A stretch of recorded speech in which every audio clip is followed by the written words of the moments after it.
Just a stone's throw from breathtaking Long Island Sound is the story of an amazing young lady. That young lady is Grace Cummings, a recent graduate of Daniel Hand High School in Madison, Connecticut.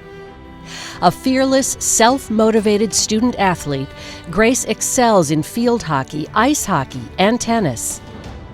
Grace played for the Connecticut Polar Bears, which is a storied team and sent a lot of Olympians off, so I knew she had game. She would come to our skate with the varsity evenings, so I knew she had good edges and a good sense of the game. She was quiet, but she loved to play, and she was intense when she was a player. So we knew right away when she made it to Daniel Hand, starting freshman year, she was going to help us out. She's the same kid that walked through the door when I first met her when I was teaching at the Madison Racket Club, when she was maybe 5 or 6 years old.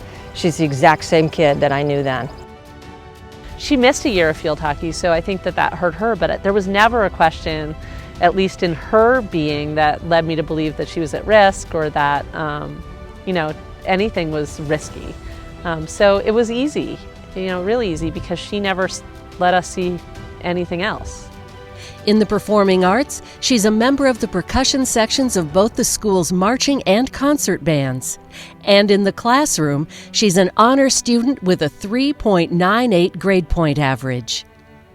She's a very well-respected member of the community. Just a couple of weeks ago, we have an honors breakfast each trimester for students who have gotten honors, and one student is asked to speak in front of the student body, and that student was Grace.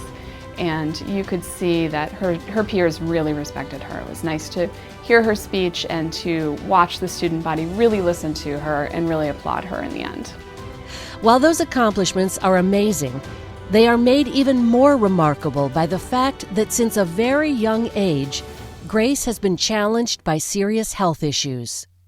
When Grace was born, the day after she was born, the pediatrician on call said she was jaundiced.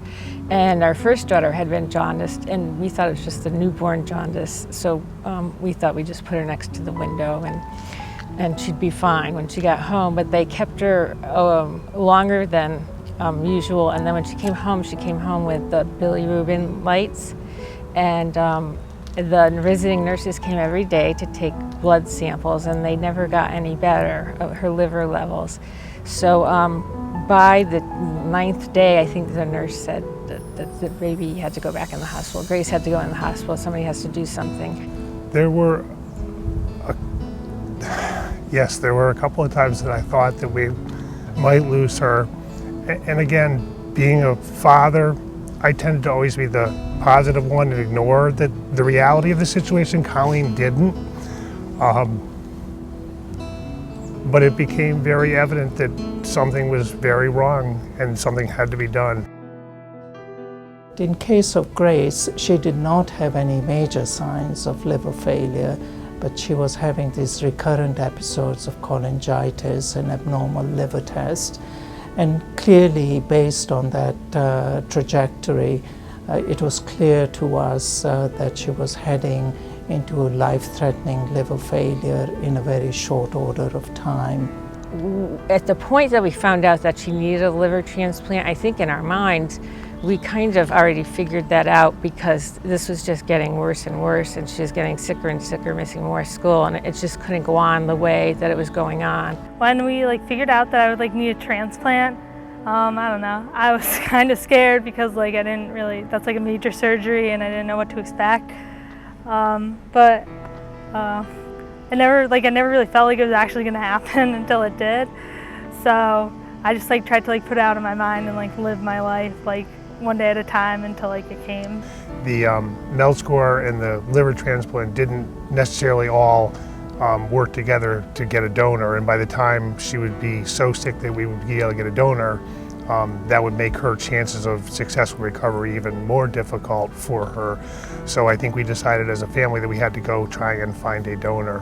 My family and I decided to send my letter over the internet because we wanted it to reach as many people as possible so that we could hopefully find someone who could help me. That eventual donor came from an unlikely place, Daniel Hand High School's alumni base. My girlfriend was 7 months pregnant at the time, and I was so excited just to meet my boy Then she saw it on Facebook, the letter that her family wrote, and she read it to me. Then I just kind of put myself in her parents' shoes, and I'd never want to feel that much pain. And if that happened to my son, I would want someone to come forward. So immediately I called and went through the process. After my surgery, I just focused on getting better because I knew that even though I didn't feel great now, it was worth feeling better later and not getting sick as often. Brady, I think he's an incredible person for even doing what he did, because I don't think there are many people who would be willing to do that for a complete stranger. He's just like a great person all around, and I'm thankful to him every day. Having met her for the first time, when she stepped on the ice at our first practice, I didn't know her capabilities, her limits physically, and so I said to her, I understand you've been through a lot. If you need a break at all during this practice, just let me know. And that's the last we've ever spoken of it.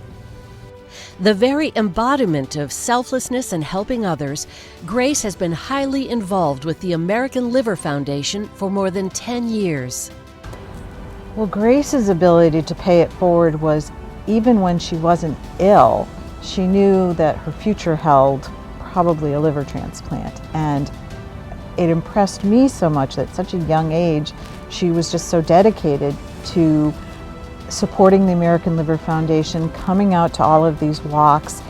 Her energy and her enthusiasm is in a young child, because when I met her she was very young, was what really struck me. Kids know on her team what she's endured, so they're never going to feel sorry for themselves. They're going to go out and work that much harder. Almost like, if Grace can do it, I can do it. Things don't always get better, but sometimes they do, and when they do, it's a very positive, uplifting experience for anybody that's involved in it. And I think that's really the message of Grace's story and what she's been able to achieve through her lifetime. Grace epitomizes enjoying the journey. Her journey was tremendous. She had to sit out an entire year, and I think her hope was that she would be able to get back to what she does, come to school, be a great scholar, and be able to play sports every day, all 3 seasons. That's what she loved to do, and she's living it.